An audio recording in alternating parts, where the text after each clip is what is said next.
Hello guys, welcome back to my YouTube channel. आज हम इस वीडियो के अंदर ऑपरेटिंग सिस्टम की यूनिट 3 पढ़ेंगे। स्टार्ट करते हैं बिना देरी करे। इस वीडियो के अंदर हम प्रोसेस सिंक्रोनाइजेशन देखेंगे कि प्रोसेस सिंक्रोनाइजेशन क्या है, ये हमारा कैसे हेल्पफुल रहता है, ठीक है, ऑपरेटिंग सिस्टम के अंदर। तो प्रोसेस सिंक्रोनाइजेशन क्या है? ये हमारी टेक्निक है ऑपरेटिंग सिस्टम के अंदर जिसे हम यूज करते हैं अपने एक से ज़्यादा मल्टीपल प्रोसेसेस को कंट्रोल करने के लिए, और ताकि हम उन प्रोसेस को कंट्रोल कर सके और अपने रिसोर्सेज को शेयर कर सके। जैसे कि मेमोरी रिसोर्सेज देखनी है, फाइल्स देखनी है, या फिर बाकी डायरेक्टरीज वगैरह देखनी है, ठीक है। बिना एरर के और बिना कॉन्फ्लिक्ट के हम अपने रिसोर्सेज को इजीली शेयर कर सकते हैं, ठीक है। डेफिनेशन क्या होगी इसकी? Process synchronization is a technique used to an operating system to control multiple processes so that they are satisfy access shared resources like memory, files, variables without errors और conflict, ठीक है। अब है नीड्स ऑफ प्रोसेस सिंक्रोनाइजेशन की जरूरत क्यों पड़ी, ठीक है।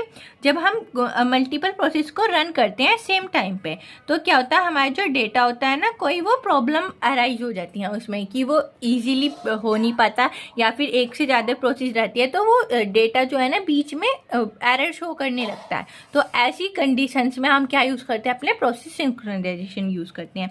When many processes run at the same time and share data, problems can occur. जब हम एक से ज़्यादा प्रोसेस को रन करते हैं एक टाइम पे और डेटा को शेयर करते हैं, ठीक है। जैसे डेटा इनकन्सिस्टेंसी, यानी कि रॉन्ग डेटा चला जाता है, डेटा की इनकन्सिस्टेंसी। रेस कंडीशन आ जाती है। रेस कंडीशन कब आती है? जब हमारे दो प्रोसेस अपडेट डेटा को सेम टाइम पे कर रहे होते हैं, ठीक है। अपग्रेडेशन रिजल्ट हो जाता है कि अब जो हमारा रिजल्ट अपग्रेड हो रहा तो होता है ना, उसमें अनअपग्रेडेशन आ जाती है। So synchronization is needed to avoid this issues. तो सिंक्रोनाइजेशन हमारे इन सारे के इश्यूज को अवॉइड करता है, ठीक है। अब है inter process communication, inter process IPC. ये हमारी डेफिनेशन ऐसे भी पूछ सकता है, डिफाइन आईपीसी। आईपीसी क्या होगी? हमारा inter process communication. Inter process communication ये एक हमारा ऐसा मैकेनिज्म है जो हमें एक से ज़्यादा प्रोसेसेस जैसे हमारी चल रही रहती है ना, तो उन प्रोसेस के बीच में कम्युनिकेशन अराइज करता है कि डेटा शेयर हो सके एक दूसरे के अंदर। तो जो प्रोसेस के बीच में जो कम्युनिकेशन अराइज होती है ना, वो इंटर प्रोसेस कम्युनिकेशन के थ्रू होती है, ठीक है। Inter-process communication (IPC) is a mechanism that allow different processes to communicate with each other and share data, ठीक है। Why IPC is needed? IPC क्यों जरूरत है, क्यों जरूरी है? जब हम एक से ज़्यादा प्रोसेस को ऑपरेट करते हैं, प्रोसेस को कंपाइल करते हैं, तो उन्हें क्या ज़रूरत होती है ऑपरेटिंग सिस्टम के अंदर कि वो रिसोर्सेज को शेयर करती हैं, बीच में एक एक्शन परफॉर्म करती है, कोऑर्डिनेट करती हैं प्रोसेसेस के बीच में। और वर्क, जैसे एक से ज़्यादा टास्क दे रखी है तो वो हमारी एक साथ वर्क करती है, तो उन्हें क्या होता है कि कुछ रिसोर्सेज को शेयर करने की ज़रूरत होती है, कुछ डेटा एक्सचेंज करने की ज़रूरत होती है। तो बिना आईपीसी के वो डेटा एक्सचेंज नहीं हो पाता प्रॉपरली। तो जब हमारे डेटा एक्सचेंज नहीं हो पाएगा तो हमारी प्रोसेसेस क्या होंगी? अपडेट नहीं हो पाएंगी, प्रोसेस कंप्लीट नहीं हो पाएंगी। तो इस सारी सिचुएशन के लिए हमें क्या यूज़ करना पड़ता है? अपना आईपीसी, इंटर प्रोसेस कम्युनिकेशन, ठीक है।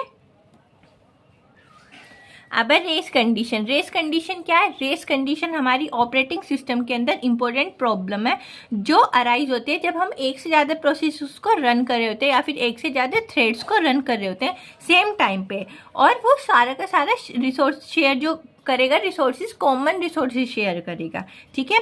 जैसे कि कोई मेमोरी होगी, कोई वेरिएबल हो गया, तो वो सेम टाइम पे रिसोर्सेज को शेयर करेगा। तो उस ऐसी सिचुएशन में क्या जाती है कि हमारी कंडीशन अराइज हो जाती है। जो हमारी कंडीशन अराइज होती है उसे क्या बोलते हैं? हम रेस कंडीशन बोलते हैं, ठीक है। जैसे एग्जांपल देखते हैं। सपोज आ शेयर वेरिएबल, हम कोई वेरिएबल शेयर करते हैं, हमने दे दिया x की वैल्यू 10, ठीक है। तो इसमें हमारे दो प्रोसेस चल रहे हैं। पहला प्रोसेस है x equals to x plus 5, जो x की वैल्यू है ना, इसमें x प्लस 5 करना है और इसे स्टोर कराना है x में।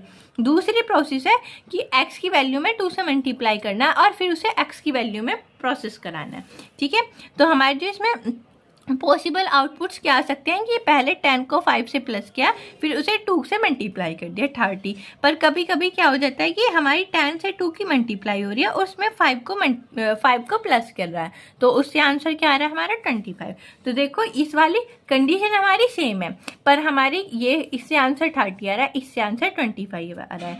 तो ये हमारे क्या डिफरेंट आउटपुट शो कर रहा है। तो ये हमारे जब डिफरेंट आउटपुट शो करता है तो उसे बोलते हैं हम रेस कंडीशन। ठीक है, हमारी आउटपुट में डिफिकल्टीज आ रही हैं, तो वो ऐसी सिचुएशन जो अराइज होती है वो हमारी रेस कंडीशन में अराइज होती है। ठीक है, अब है नेक्स्ट है critical section problem. Critical section problem क्या है? क्रिटिकल सेक्शन प्रॉब्लम हमारा एक इंपॉर्टेंट कॉन्सेप्ट है ऑपरेटिंग सिस्टम के अंदर। ये हमारा अराइज होता है जब हम मल्टीपल प्रोसेसेस या फिर मल्टीपल थ्रेड्स को एक्सेस करा रहे होते हैं सेम रिसोर्सेज, जैसे कि variable, file, memory, same time पे। मतलब जो हमारा ये होएगा ना प्रोसेस सिंक्रोनाइजेशन, इसमें हमारा रिसोर्सेज के बारे में ही होएगा कि मल्टीपल प्रोसेस को शेयर कर रहे होते हैं। बस इसमें हमारी एक छोटा छोटा सा माइनर डिफरेंस होता है। जैसे कि रेस कंडीशन में क्या होता है कि हम कोई भी दो प्रोसेस को कंडीशन दे रहे हैं और उनमें जो है ना हमारा आउटपुट अलग अलग आ रहा है, दो कंडीशन प्रोसेस अलग अलग टाइप से कर रहा है। जैसे हमने ये करा कि इस वाली ने ऐसे सोल्व कर दिया, इसने ऐसे सोल्व कर दिया, तो आउटपुट में डिफिकल्टीज वो क्या हो जाएगी हमारी रेस कंडीशन हो जाएगी। ठीक है, और क्रिटिकल सेक्शन प्रॉब्लम क्या होगी? जब हम एक से ज्यादा प्रोसेसेस को यूज कर रहे होते हैं, वो सेम टाइम पे चल रही होती है और सेम रिसोर्सेज को शेयर कर रही होती है, तो इसमें क्या होता है अवॉइड करने के लिए ऐसी प्रॉब्लम को, रेस कंडीशन को, मतलब कि हमें जरूरत होती है कुछ प्रोसेस एंटर और एग्जिट करने की। मतलब कि कोई तो क्रिटिकल अंदर जाने वाली एंटर क्रिटिकल सेक्शन हो जाएगा, एक हो जाएगा एग्जिट क्रिटिकल सेक्शन इसके अंदर, क्रिटिकल सेक्शन प्रॉब्लम के अंदर। तो इससे हमारी रेस कंडीशन बच सकती है कि एंटर क्रिटिकल सेक्शन प्रॉब्लम अलग हो जाएगी और एग्जिट क्रिटिकल सेक्शन प्रॉब्लम अलग हो जाएगी, तो इससे हमारी डिफिकल्टीज नहीं आएंगी। ठीक है, जैसे स्ट्रक्चर देखते हैं अपने प्रोसेस का, structure of a procedure. Each process has a following इस सेक्शन। हर एक प्रोसेस में हमारे कौन कौन से सेक्शन रहेंगे? एक तो आएगा entry section, critical section, exit section और रिमाइंडर सेक्शन। जो एंट्री सेक्शन होएगा ना, ये हमारी रिक्वेस्ट परमिशन को एंटर कराएगा। जैसे कि हम कोई भी कोड लिख रहे हैं तो उसके हमें रिक्वेस्ट भेजनी पड़ेगी पहले, कि उसे परमिशन मांगनी पड़ेगी कि हम अपना कोड एंटर कर सकते हैं या नहीं। ठीक है, तो ये मतलब कि बेसिकली ये भी बोल सकते हैं कि एंटर करने के लिए परमिशन मांग रही है। क्रिटिकल सेक्शन में क्या होएगा? यहाँ पे हम अपने डेटा को शेयर कर रहे होंगे एक्सेस करने के लिए। एग्जिट सेक्शन में क्या होएगा? कोड को रिलीज कर रहे होंगे, रिलीज जो भी हमारे रिसोर्सेज होंगे ना उनको रिलीज कर रहे होंगे कोड के अंदर। और रिमाइंडर सेक्शन में क्या होएगा? जो हमारा प्रोग्राम है वो एक कोड में कन्वर्ट हो जाएगा। ठीक है, तो इसमें हमारा एंटर सेक्शन अलग हो जाएगा, एंट्री सेक्शन, क्रिटिकल सेक्शन अलग हो जाएगा, एग्जिट सेक्शन अलग हो जाएगा और रिमाइंडर सेक्शन अलग हो जाएगा। अब एग्जाम्पल देखते हैं, जैसे कि सपोज हमारे दो प्रोसीजर P1 P2, इसमें P1 और P2 में हम अपडेट करना चाह रहे हैं कोई भी रिसोर्सेज को। जैसे कि हमने मान लिया बैंक बैलेंस है, तो इसके अंदर हम क्या करेंगे? अपनी क्रिटिकल सेक्शन को क्या करेंगे? If both the critical section at a same time, जैसे P1 P2 हमारे दो प्रोसेस हैं, उनमें हम सेम टाइम पे अपना डेटा को अपडेट करना चाह रहे हैं और दोनों में ही क्या होगी? हमारी क्रिटिकल सेक्शन प्रॉब्लम आ गई। तो इसमें क्या हो सकता है? डेटा हमारा इनकरेक्ट हो सकता है या फिर डेटा में अनअपग्रेडेंसी आ रही है, मतलब कि जो भी हम अपडेट कर रहे हैं ना वो अपडेट नहीं हो पा रहा क्लियरली। तो ऐसी की सिचुएशन क्या हो जाएगी? हमारी क्रिटिकल सेक्शन हो जाएगी, यानी कि हम दो प्रोसेस कर रहे हैं और दोनों में हमारी क्या है? इनकंसिस्टेंसी आ जाएगी। तो हम क्या कर सकते हैं इसमें? ऐसे कर सकते हैं कि पहले एक प्रोसेस को कंप्लीट कर लें, यानी कि पहले एक प्रोसेस में अपडेट कर लें और फिर हम दूसरे वाले में स्विच कर जाएं। ठीक है,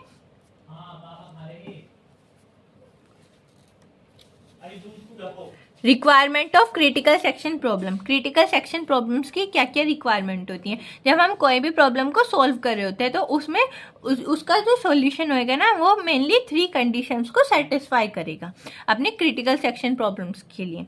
ठीक है, पहला है म्यूचुअल एक्सक्लूजन, मतलब कि आपस में बात कर ले कि पहले ये वाला प्रोसेस हो जाए, दूसरा ये वाला। ठीक है, फिर प्रोग्रेस चली जाएगी उसकी, और बाउंडेड वेटिंग की, उसकी बाउंड्री जो रहेगी ना वो वेटिंग में चली जाएगी। पहला होगा म्यूचुअल एक्सक्लूजन, इसमें क्या होगा? At most one process can be in a critical section at a time. एक एट मोस्ट वाली कंडीशन आ जाएगी, एक प्रॉब्लम हमारी क्रिटिकल सेक्शन में होगी एक टाइम पे। ठीक है, प्रोग्राम प्रोग्रेसिंग में क्या हो जाएगा, if no process is in a critical section, यदि हमारी कोई भी प्रोसेस क्रिटिकल सेक्शन में नहीं है, then the section of a next process can not be delay independently. जैसे कि इसमें हम ऐसे बोल सकते हैं प्रोग्रेस में कि हमने हमारी अब कोई भी प्रॉब्लम क्रिटिकल सेक्शन प्रॉब्लम नहीं है, हमारा जो ये वाला है प्रोग्रेस, ये म्यूचुअल एक्सक्लूजन वाला ये कंप्लीट हो गया। अब जो हम क्या कर सकते हैं कि डायरेक्टली अपनी कोई भी हमारी कंडीशन जो है ना वो प्रोग्रेस में इंडिपेंडेंटली हो सकती है, बिना किसी चीज़ के डायरेक्टली आ सकती है प्रोग्रेस के अंदर, ठीक है। उसे बीच में ये म्यूचुअल एक्सक्लूजन में जाना नहीं पड़ेगा कि जब हमारा डायरेक्ट काम हो रहा है तो हम क्यों वेटिंग में जाएं, ठीक है। तो इसे वेट नहीं करना पड़ेगा अपने प्रोग्रेस के लिए।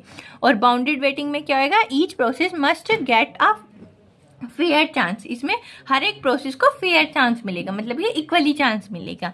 No process should wait forever, हमेशा के लिए किसी भी प्रोसेस को वो नहीं करना पड़ेगा, वेट नहीं करना पड़ेगा। और जो इसमें हमारा नो स्टारवेशन होएगा। स्टारवेशन क्या होएगा, ये हमें इंडेफिनाइटली के लिए, इन्फिनिटी के लिए वेट करना पड़ रहा है, ये बोल सकते हैं कि हम इन्फिनिटी के लिए वेट करना पड़ा है, कि हमारी जो वेटिंग स्टेट है ना वो कंप्लीट नहीं हो रही है, हमें पता नहीं है कि हमें कितना वेट करना पड़ रहा है अपनी प्रोसेस के लिए, ठीक है।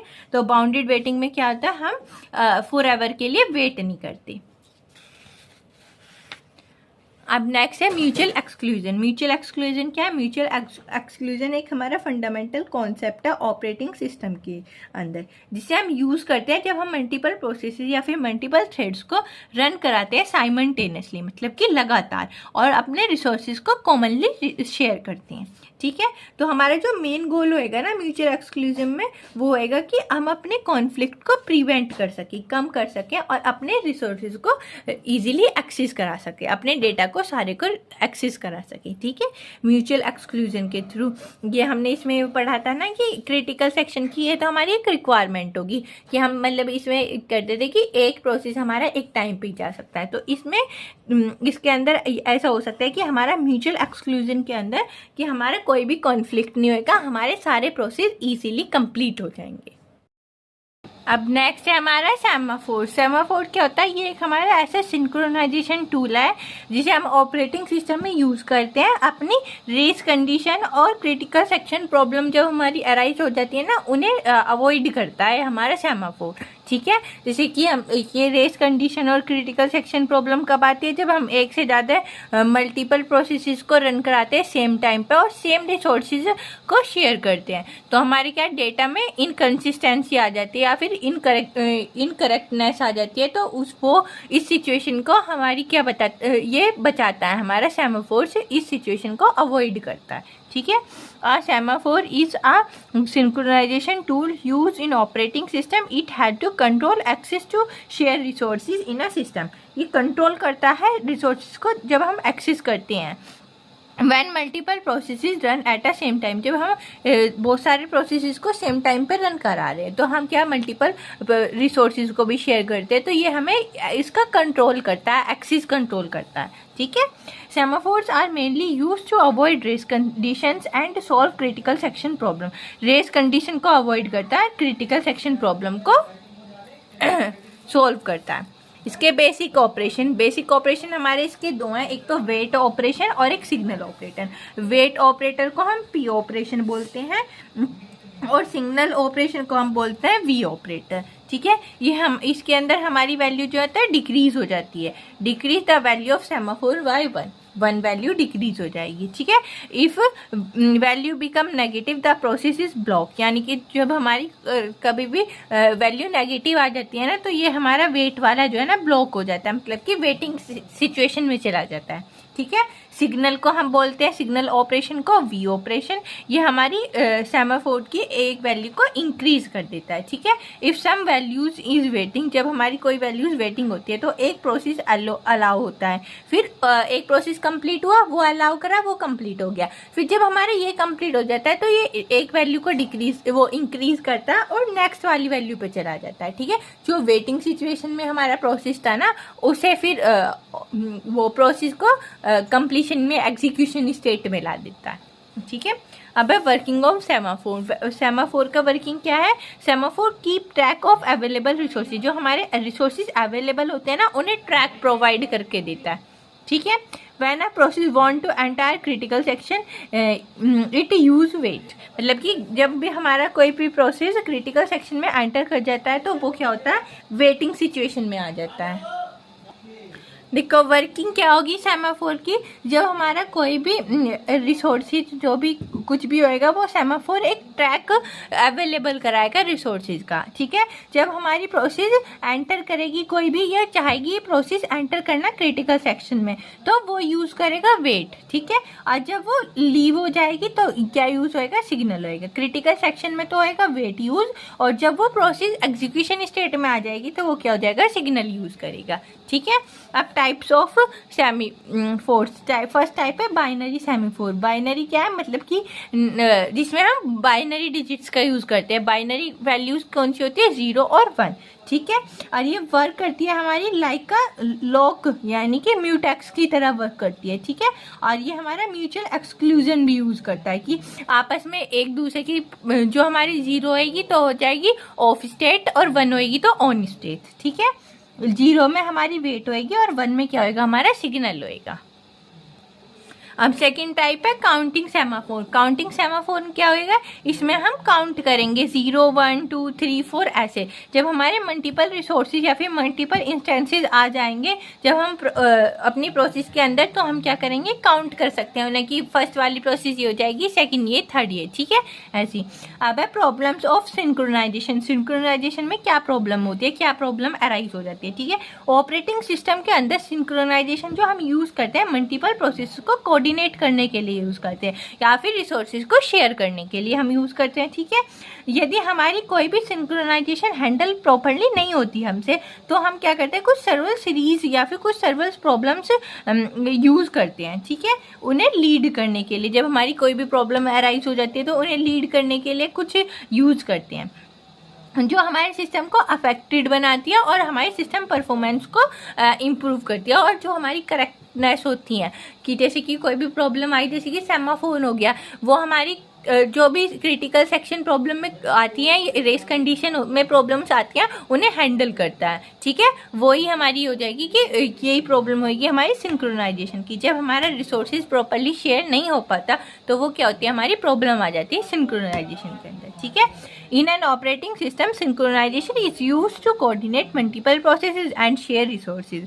If synchronization is not handled properly handle नहीं हो पाती, it lead to several series problems. कुछ several series problem आ जाती है that affect the system performance and correctness, जो हमारे सिस्टम के परफॉर्मेंस को इफेक्ट करती है और उसके करेक्टनेस को, ठीक है।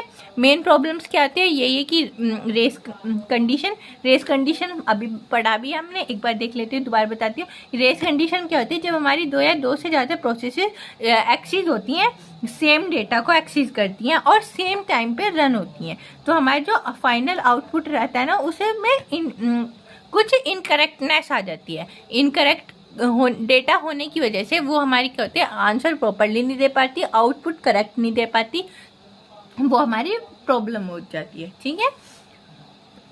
When 2 or more processes access shared data at a same time and the final result depend on a execution order, तो final result क्या डिपेंड होता है? हमारे execution order पे। कि जैसे हमने एग्जांपल भी देखा था, एक P1 थी एक P2 थी, तो P1 की से अलग आउटपुट आया था, P2 से अलग आउटपुट आया था। ऐसे ये कह रहा है कि एग्जीक्यूशन ऑर्डर में कुछ फाइनल रिजल्ट डिपेंड हो जाता है एग्जीक्यूशन ऑर्डर पे, यानी कि पहले वो प्लस कर रहा है, मल्टीप्लाई कर रहा है या फिर माइनस कर रहा है उसके ऑर्डर पे, ठीक है।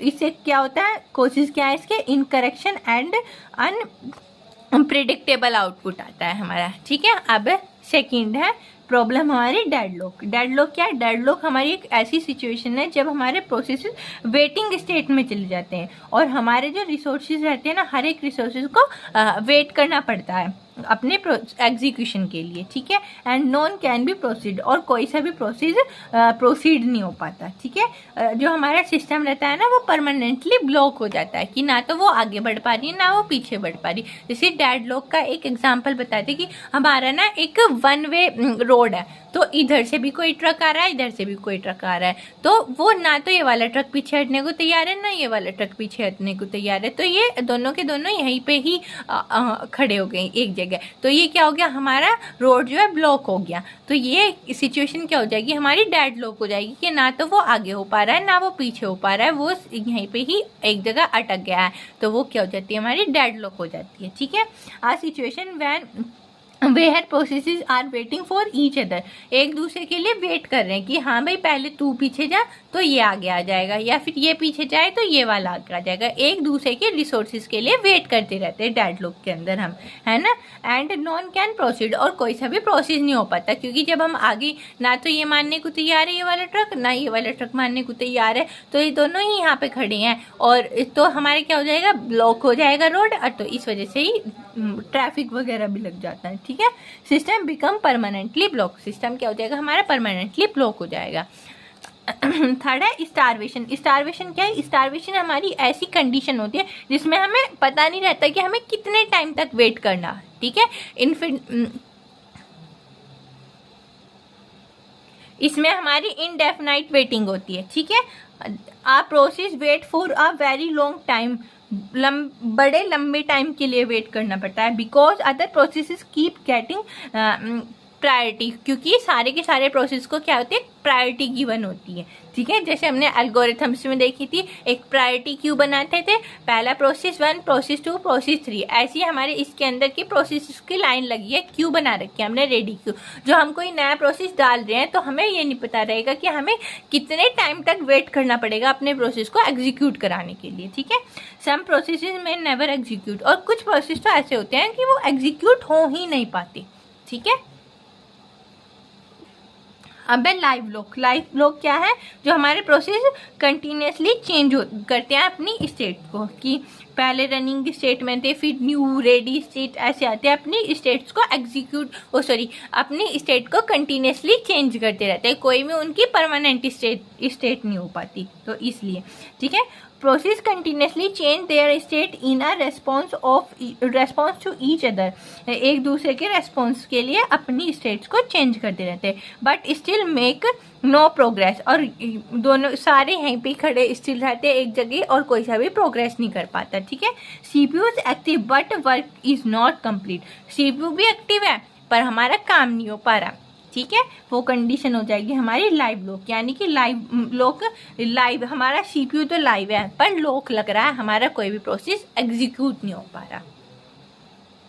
अब है नेक्स्ट टॉपिक है readers writers problem. Reader writer problem क्या है, ये भी हमारी एक क्लासिकल सिंक्रोनाइजेशन प्रॉब्लम है ऑपरेटिंग सिस्टम के अंदर। जो ये हमारी रीडर राइटर प्रॉब्लम होती है ना, ये डील करती है, मतलब कि कोई भी रिसोर्सेज हमने शेयर करा है तो जो रीडर होएगा ना बस वो उसे रीड कर सकता है, उसे चेंज नहीं कर सकता, कुछ भी एक्स्ट्रा राइट नहीं कर सकता उसके अंदर। और जो राइटर होता है वो कुछ ऐसा रखता है कि प्राइवेसी के लिए कि वो बस चेंज कर सकता है, वो अपडेट कर सकता है और कोई अपडेट नहीं कर सकता। तो ये क्या हो जाएंगे, हमारी रीडर राइटर प्रॉब्लम हो जाएगी, ठीक है। जैसे कि बहुत सारी फाइल्स होती हैं, हम देखते भी हैं डेली बेसिस पे कि हम उसमें कोई चेंज नहीं कर सकते, बस हम उसे ओनली रीड कर सकती हैं, ठीक है। Readers writer problem is a classical synchronization problem in operating system. It deal with controlling access to share resources. ये हम इसमें रिसोर्सेज को एक्सेस कर सकते हैं, लाइक अ फाइल और डेटाबेस। जैसे कोई फाइल होगी या फिर डेटाबेस हो गया, हम उसे देख सकते हैं। When multiple process want to read और राइट, और जब हम उसे रीड और राइट करेंगे तो उसमें वो हो जाएगी प्राइवेसी बेसिस पे, जो रीडर होंगे वो रीड कर सकते हैं, जो राइटर रहेगा वो ही अपडेट कर सकता है, ठीक है। ये 2 टाइप्स की प्रोसेस होती हैं हमारी, एक तो रीडर्स और राइटर। जो रीडर होता है only read the data, do not change it, उस डेटा को चेंज नहीं कर सकता। और जो राइटर होएगा वो उसे मॉडिफाई और अपडेट कर सकता है डेटा को easily. Types of readers, readers के टाइप्स और writers problems. Types of readers writers problem. First होएगी फर्स्ट रीडर राइटर प्रॉब्लम, यानी कि इसमें जो हमारे रीडर होएगा ना उसे प्रायोरिटी दी जाएगी। रीडर आर गिवन प्रायोरिटी, उसे प्रायोरिटी दी जाएगी। और writer may wait for a long time, writer को लंबे टाइम के लिए वेट करना पड़ेगा। ये क्या हो जाएगी हमारी स्टारवेशन प्रॉब्लम हो जाएगी। ठीक है, अब सेकंड है सेकंड रीडर राइटर प्रॉब्लम। इसमें मतलब कि हमारी राइटर को प्रायोरिटी दी जाएगी, राइटर अपनी प्रायोरिटी के बेसिस पे राइट कर सकता है, अपडेट कर सकता है। Reader may wait for a long time, जो रीडर होगा ना रीडर को वेट करना पड़ेगा, उसमें हमें राइटर को वेट करना पड़ रहा था। ठीक है, एग्जाम्पल देखो, suppose a file is share, कोई भी हमने फाइल शेयर करी, उसमें 5 reader can read the file together, 5 reader है वो एक साथ फाइल को रीड कर लें। But if one writer want to update, यदि कोई एक राइटर उसे अपडेट करना चाहता है तो ऑल रीडर मस्ट स्टॉप, तो पहले सारे रीडर क्या होंगे, स्टॉप हो जाएंगे, बाद में वो राइटर उसमें अपडेट कर सकता है। ठीक है, अब इसकी कुछ एप्लीकेशन है। पहली क्या है, डेटाबेस सिस्टम, फाइल सिस्टम और शेयर मेमोरी सिस्टम।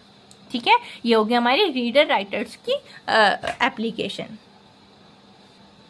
अब देखते हैं dining philosophers problem. Dining philosopher problem क्या है, एक हम ये ऐसी प्रॉब्लम क्लासिफाई की गई है जिसकी हेल्प से हम डेडलॉक और रिसोर्सेज एलोकेशन इशू को समझ सकते हैं। जैसे कि डाइनिंग फिलोसफर प्रॉब्लम, ये इसमें क्या है कि हमारे 5 फिलोसफर होते हैं, एक राउंड डाइनिंग टेबल होती है, उस पर 5 फिलोसफर बैठे रहते हैं और हर एक के पास जो है ना एक चॉपस्टिक होती है और उनके पास प्लेट में नूडल्स होते हैं। तो वो क्या है कि पेयर ऑफ चॉपस्टिक से ही हम नूडल्स को खा सकते हैं, पर उनके पास क्या होते हैं, एक होती है, तो वो ना तो हर एक ऐसे खा सकता है। तो ये क्या हो जाएगी हमारी प्रॉब्लम हो जाएगी डेडलॉक की, ना तो वो खा पा रहे हैं और ना ही वो कर पा रहे हैं। जो वो अपन जैसे कि कोई बैठा है, वो 5 है, तो वो एक दूसरे से बात कर लें कि भाई पहले तुम खा लो फिर बाद में मैं, तो शेयर कर सकते हैं। पर वो शेयर करने के लिए भी तैयार नहीं है कि नहीं मैं तो अपने इंडिविजुअल से ही खाऊंगा, और उनके पास बस एक ही है। तो ना तो वो आगे जा पा रहे ना वो पीछे जा पा रहे हैं, मतलब कि ना तो वो शेयर करना चाह रहे हैं और ना ही वो खा पा रहे हैं एक से। तो ये एक सिचुएशन क्या हो जाएगी हमारी, स्टैटिक सिचुएशन हो जाएगी, ना वो आगे बढ़ पा रहे हैं ना वो पीछे बढ़ पा रहे हैं, तो वो क्या हो जाएगी हमारी डेडलॉक कंडीशन हो जाएगी। ठीक है, तो इसमें हम क्या करेंगे, अपने रिसोर्सेज को क्या शेयर करेंगे, यानी कि उनमें से पहले एक दो बंदों में से पहले एक खा ले कि ये इसे शेयर कर ले, वो उससे शेयर कर ले। जब ये बंदा खा ले तो दूसरे वाला उसे अपनी चॉपस्टिक दे दे और उसकी जो रहती है वो। तो ऐसे हम शेयर के हेल्प से अपनी किसी भी प्रॉब्लम को यूज वो कर सकते हैं, सोल्व कर सकते हैं। ठीक है, अब है the dining philosopher problem is a classic computer science concept use to explain deadlock and resources allocation issue in operating system. ठीक है, अब इसका देखो सेटअप देखते हैं। मैंने बताया था the 5 philosophers sit around a circular table with the 5 chopstick between them. ठीक है, to eat a philosopher must have 2 chopstick left और राइट। अब इसमें क्या प्रॉब्लम आ जाएगी, if all 5 grab their left chopstick at the exact same time everyone get stuck waiting for the right chopstick. ठीक है, लेफ्ट वाली होगी उनके पास, राइट वाली की उन्हें जरूरत होगी। Nobody can eat and the system freeze, तो सिस्टम क्या हो जाएगा, फ्रीज हो जाएगा हमारा entirely. This is called the deadlock. तो जब हमारा सिस्टम फ्रीज हो जाएगा उसे क्या बोलेंगे, हम डेडलॉक बोलेंगे। ठीक है, इसका सॉल्यूशन क्या होगा, टू फिक्स दिस, इसे फिक्स करने के लिए rules are apply such as numbering the chopstick for chopstick to enforce an order, एक ऑर्डर में इन्फोर्स कर देंगे, और यूजिंग अ वेटर्स मिक्स या फिर semaphore to manage who get the chopstick, किसके पास कि अपनी चॉपस्टिक को मैनेज कर सके। ठीक है, ensure the system keep running and no one stops. और तो हमारे जो सिस्टम है वो इजीली वर्क कर सकता है, रन हो सकता है, और किसी के पास स्टारवेशन की प्रॉब्लम नहीं आने की, क्योंकि जब हम एक दूसरे से अपनी रिसोर्सेज को शेयर करेंगे तो कोई भी हमारा CPU ना तो खाली बैठेगा, ना ही हमारी कोई भी प्रॉब्लम फ्रीज होने की। ठीक है, अब नेक्स्ट है हमारा मॉनिटर। मॉनिटर क्या है, मॉनिटर एक हमारी सेफ और एडवांस सिंक्रोनाइजेशन टूल है जिसे हम ऑपरेटिंग सिस्टम में यूज़ करते हैं अपने प्रोसेसेस को मैनेज करने के लिए। अब इसमें हमारा यही है कि हम अपनी प्रॉब्लम्स को कैसे मैनेज करेंगे। ठीक है, जैसे सपोज करो कि हमारे पास एक मॉनिटर है, तो वो मॉनिटर क्या होएगा, हमारा एक सेफ रूम होएगा जिसमें हम एक प्रोसेस को एंटर करा सकेंगे इस रूम के अंदर एक टाइम पे, और अपने रिसोर्सेज को मॉडिफाई कराना हो या फिर शेयर कराना हो अपने डेटा को, उसके अंदर एक टाइम पे एक ही सेव करा सकता है, ठीक है। A new process can only enter once, एक न्यू प्रोसेस जो आएगी एक बार एंटर होएगी उसके अंदर। The current process has finish its work and left, जो करंट प्रोसेस होएगी वो हमारी कंप्लीट होएगी, कंप्लीट होने के बाद वो तो निकल जाएगी, लेफ्ट हो जाएगी, और जो हमारी रेडी क्यू में प्रोसेस होएगी, न्यू प्रोसेस हमारी मॉनिटर स्क्रीन पे आ जाएगी उस सेफ रूम के अंदर। वहाँ पे हम इजीली अपने डेटा को एक्सेस करा सकते हैं, शेयर करा सकते हैं और एग्जीक्यूट करा सकते हैं ईजिली।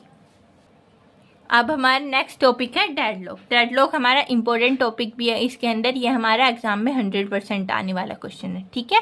डेडलॉक क्या है? डेडलॉक जब हम एक से ज़्यादा प्रोसेस को यूज़ करते हैं अपने रिसोर्सेज को शेयर करने के लिए सेम टाइम पे, तो हमारी प्रोसेस क्या होती है कि एक प्रोसेस जो है ना दूसरे प्रोसेस के वेट में रहती है कि कब वो रिसोर्सेज को रिलीज़ करे और हम उन रिसोर्सेज को एक्सेस करा लें, ठीक है। तो जो हम एक दूसरे की प्रोसेस की वेट में रहते हैं, तो इसमें क्या होता है हमारा प्रोसेस कोई भी कंप्लीट नहीं हो पाता है, वो प्रोसेस हमारे क्या हो जाता है, स्टक हो जाता है, फ्रीजिंग कंडीशन में आ जाता है, तो उस कंडीशन को बोलते हैं हम डेडलॉक, ठीक है। अभी मैंने ट्रैक वाला एग्जांपल भी दिया था, ट्रक और ट्रैक वाला, ठीक है।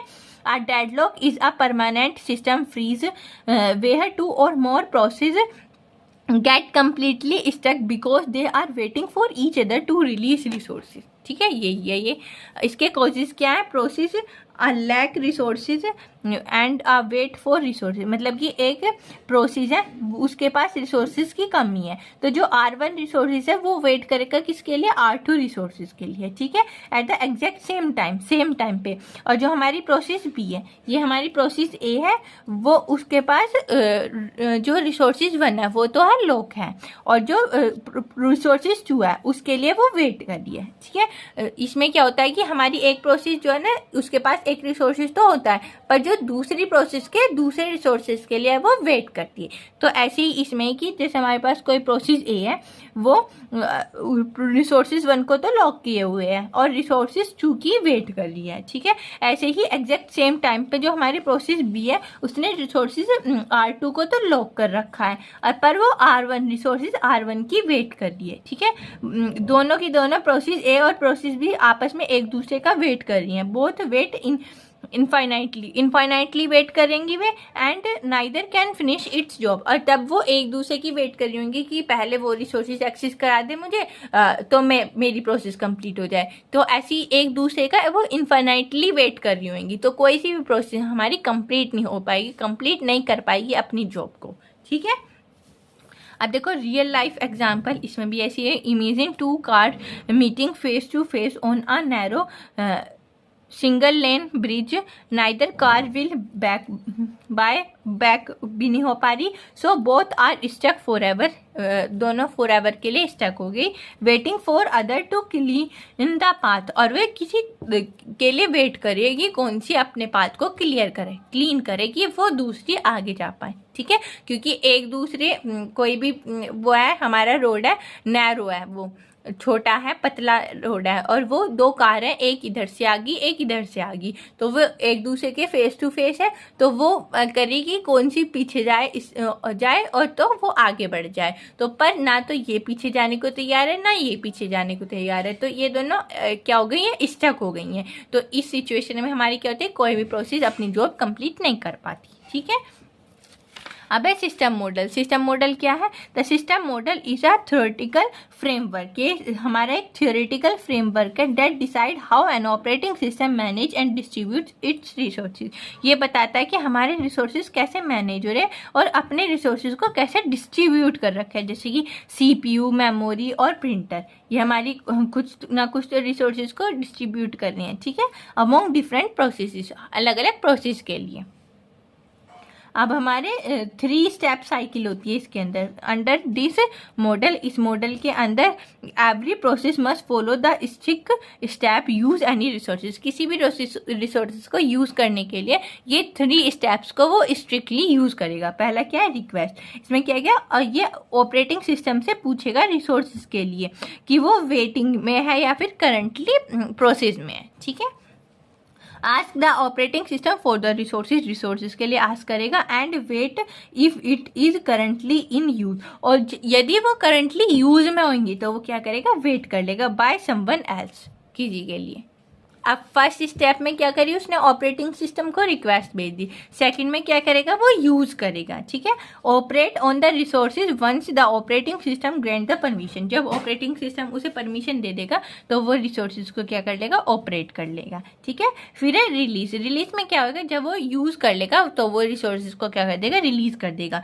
गिव द रिसोर्सेज बैक, अपने रिसोर्सेज को वापस दे देगा। So waiting process can use it, और जो भी वेटिंग प्रोसेस होगी वो उन रिसोर्सेज को यूज कर सके, ठीक है।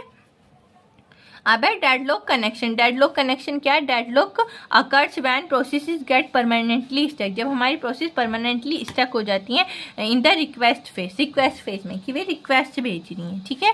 Waiting independently for resources that other process will never release, ताकि हमारी प्रोसेस रिलीज ना हो पाए, ठीक है। अब है ये 4 नेसेसरी कंडीशंस है, कॉफमैन कंडीशंस भी बोलते हैं जिसे हम ये हमारी 4 इम्पोर्टेंट कंडीशंस हैं, आप इन्हें अच्छे से पढ़ लेना, ठीक है।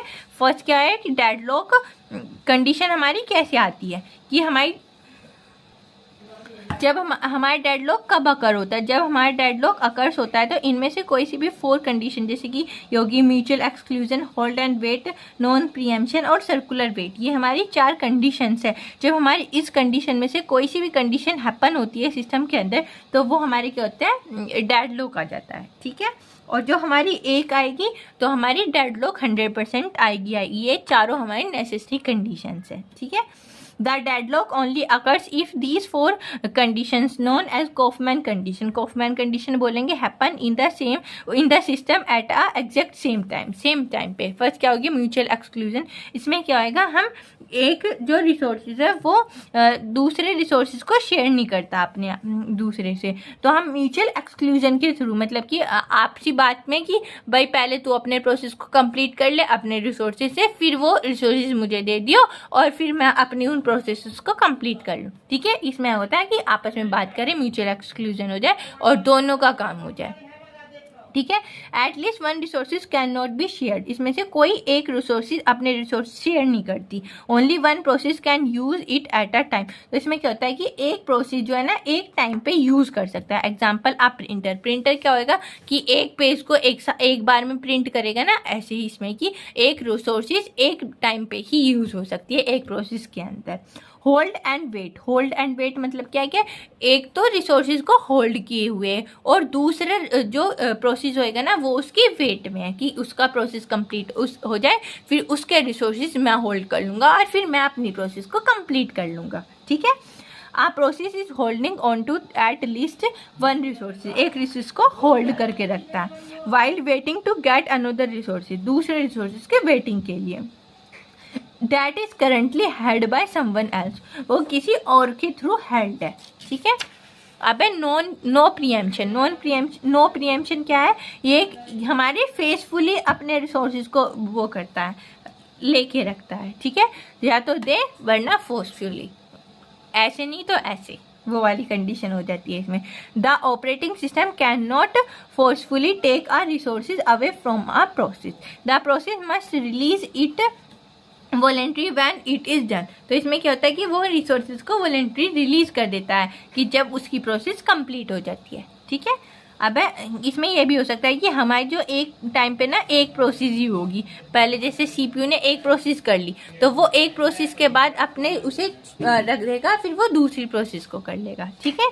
अब है सर्कुलर वेट क्या है, इसमें हमारा एक सर्कुलर रूप होएगा प्रोसेस का, ये एग्जीक्यूट होगा फिर दूसरी प्रोसेस आ जाएगी, फिर जो प्रोसेस अपने रिसोर्सेज के लिए वेट करी होगी वो रिसोर्सेज उसे मिल जाएंगे, फिर वो हो जाएगी। फिर ऐसे एक सर्कुलर क्यू बनी होगी कि इसने कंप्लीट कर लिया P1 ने तो वो अपने रिसोर्सेज P2 को दे देगी, P2 कंप्लीट होगी फिर वो अपने रिसोर्सेज P3 से P4 एक सर्कुलेशन फॉर्म में होएगा, ठीक है। A close loop of processes exist when each process is waiting for a resources के लिए वेट करेगा, held by the next process in a loop में जो है। एग्जाम्पल आप वेट ए जो होएगी वो वेट करेगी फॉर बी और बी वेट करेगी फॉर ए, ठीक है। तो ये हमारा लूप बन गया ना, ए बी बी ए। अब डेडलॉक के प्रिवेंशन देखते हैं कि हम डेडलॉक को कैसे प्रिवेंट कर सकते हैं, ठीक है। This method ensure the deadlock never occur by the systematically violating at least one of the following four necessary condition. मतलब कि इन कोई सी भी कंडीशन में से एक कंडीशन को हम फॉलो कर लेते हैं तो हम अपने डेडलॉक को प्रिवेंट कर सकते हैं। यानी कि हम ऐसे भी बोल सकते हैं कि जो हम किसी भी चीज़ पे सिस्टमेटिकली वर्क करें तो हम उसे कम्प्लीटली कर सकते हैं, ठीक है। कोई भी प्रॉब्लम हमारी अराइज नहीं होगी। और कौन सी भी सेटिस्फाई करनी चाहिए हमारी फोर नेसेसरी कंडीशन जो हम बोल रहे हैं अभी कॉफमैन कंडीशंस वो देखी थी हमने चारों, उसमें से हमारी कोई सी भी एक कंडीशन सेटिस्फाई हो जानी चाहिए, ठीक है। फर्स्ट है breaking mutual exclusion, mutual exclusion को ब्रेक करके, जैसे spooling device like printer, printer में क्या करें हम स्पूलिंग डिवाइस लगा लें कि एक के बाद एक पेज हमारा प्रिंट हो जाए, ठीक है। Breaking hold and wait, hold और वेट को ब्रेक करके, जैसे कि कोई भी रिक्वायर्ड प्रोसेस है वो हमारी रिक्वेस्ट भेज रहा है किसी भी रिसोर्सेज की ज़रूरत के लिए, ठीक है, तो वो क्या हो जाएगी वेरी बिगिनिंग हो जाएगी हमारी। अब breaking no preemption, no preemption को ब्रेक करके, if a process hold resources, जब यदि हमारे कोई भी प्रोसेस रिसोर्सेज को होल्ड कर रहा है और वो रिक्वेस्ट भेज रहा है न्यू वन के लिए, ठीक है, तो उसे क्या करना पड़ेगा वेट करना पड़ेगा। It must release all it's currently hold resources first, और जो उसके पास करंटली होल्ड रिसोर्सेज होंगे ना पहले उसे वो भेजने पड़ेंगे, वो रिलीज करने पड़ेंगे दूसरे रिसोर्सेज को जब भी एक्सेस कर सकते हैं, ठीक है। यानी कि हम ऐसे बोल सकते हैं कि एक प्रोसेस हमारा एक टाइम पे ही चलेगा, ठीक है।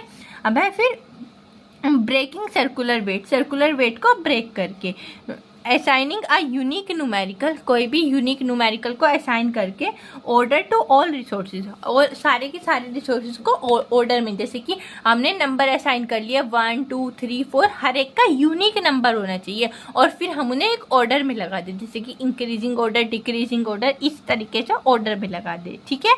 A process can only request resources in an increasing order of enumeration, मतलब कि फिर वो नंबर के इंक्रीजिंग ऑर्डर में हमारे रिसोर्सेज को रिक्वेस्ट भेजेगा। जैसे रिसोर्सेज 1 ने कंप्लीट कर लिया अपनी रिसोर्सेज, तो फिर रिसोर्सेज 1 के बाद कौन सा इंक्रीज रिसोर्स होएगा 2, तो वो 1 के बाद 2 को रिक्वेस्ट भेजेगा, ठीक है। इसमें हम यूज करते हैं न्यूमेरिकल ऑर्डर। अब है डेडलॉक अवॉइडेंस, कि डेडलॉक को हम कैसे अवॉइड कर सकते हैं, ठीक है। Deadlock avoidance is a proactive strategy, हमारी एक प्री एक्टिव स्ट्रेटेजी है जब हमारा ऑपरेटिंग सिस्टम डायनेमिकली अपने डिवाइसेस को वो करता है, एक्सेस कराता है, ठीक है।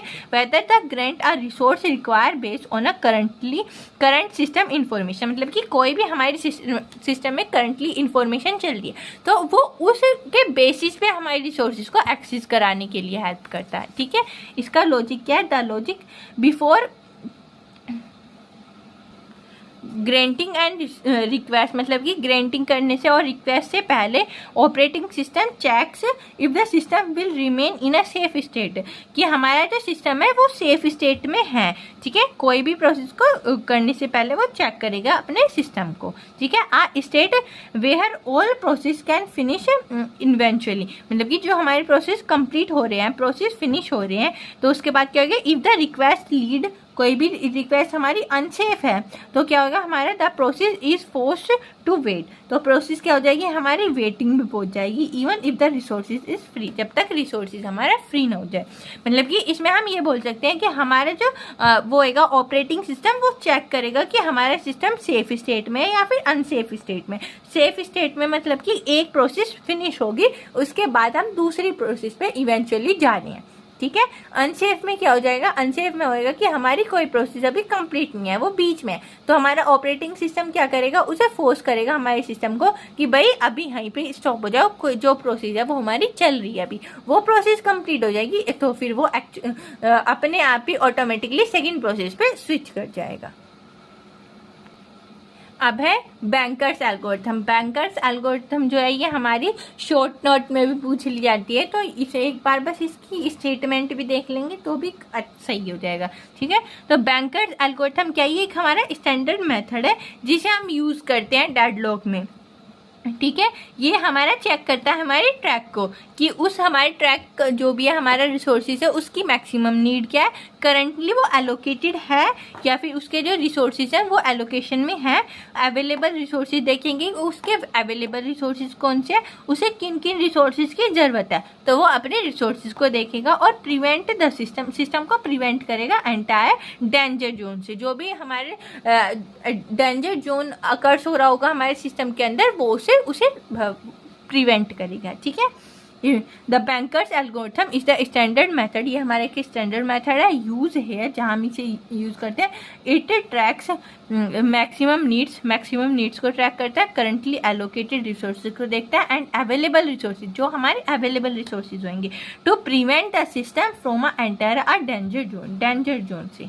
ठीक है, इसका सिंपल रूल क्या है, प्रिवेंशन इन अबोव रूल्स, जैसे कि नो सर्कल नो होल्डिंग, कोई सर्कल नहीं होएगा, कोई रिसोर्सेज होल्डिंग नहीं होएगा। इसमें क्या होगा, avoidance is about checking the future before saying yes to the request, मतलब कि ये चेक करेगा हमारे अपने रिसोर्सेज को भेजने से पहले। ठीक है, यही बोल सकते हैं कि सेफ अनसेफ कंडीशन देखेगा हमारी। ठीक है, अब है डेडलॉक डिटेक्शन भी हमारे एक प्रोसेस है जिसमें हम चेक करते हैं सिस्टम को एंटायरली कि अब हमारी कौन सी डेडलॉक स्टेट है या नहीं है, वो वाला मेथड बचेगा। ठीक है, अब इसके डिटेक्शन मेथड क्या है, इसके हमारे दो डिटेक्शन मेथड है, एक तो है वेट फॉर ग्राफ, एक है बैंकर्स एल्गोरिथम वेरिएंट। अब वेट फॉर ग्राफ, इसमें क्या करेंगे, इसे यूज करेंगे हम when resources has signal instances, जब हमारे रिसोर्सेज इंस्टेंसेस के लिए सिग्नल देंगे। ठीक है, a cycle is this direction graphs indicate a deadlock, मतलब कि इसमें क्या होगा, इसमें हमारी हम इसे यूज करेंगे सिग्नल देने के लिए कि जब हमारे रिसोर्सेज अवेलेबल होंगे तब सिग्नल देगा, अवेलेबल नहीं होगी तो तब सिग्नल देगा, किसकी हेल्प से, ग्राफ की हेल्प से। ठीक है, बस इसमें यही बोल सकते हैं हम इसे। फिर है बैंकर्स एल्गोरिथम वेरिएंट, इसमें क्या है, इसे हम यूज़ करेंगे मल्टीपल इंस्टेंसेस के लिए, इसे तो हम यूज़ करेंगे सिंगल इंस्टेंसेस जब हमारा एक इंस्टेंट होएगा, और बैंकर्स एल्गोरिथम को यूज़ करेंगे जब हमारे पास मल्टीपल इंस्टेंट्स होंगे। ठीक है, this algorithm check if the current resources allocate state in a safe और अनसेफ, तो ये हमारे इसे हम यूज़ करेंगे आप जो हमारे करंटली रिसोर्सेज एलोकेट किए गए हैं वो सेफ स्टेट में या फिर अनसेफ स्टेट में, वो बताने के लिए।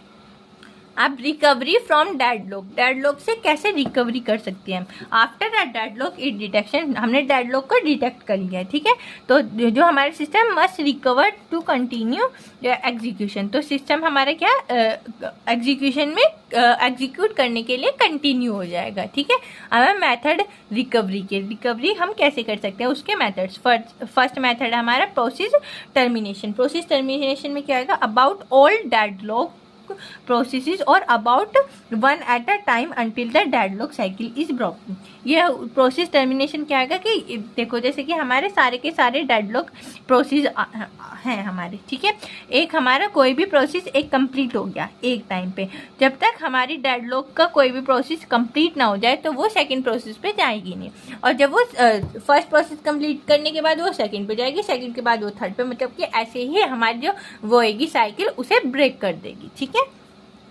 about all deadlock processes और about one at a time until that deadlock cycle is broken, ये हम एक deadlock के लिए भी यूज कर सकते हैं और एक से ज़्यादा टाइम जो deadlock अकर हो जाती है हमारी साइकिल के अंदर उसके लिए भी यूज कर सकते हैं। ठीक है, अब है सिलेक्शन फैक्टर, इसमें हम कोई सिलेक्शन फैक्टर्स यूज करते हैं। फर्स्ट है प्रायोरिटी ऑफ प्रोसेस के प्रायोरिटी की हेल्प उस बेसिस पे।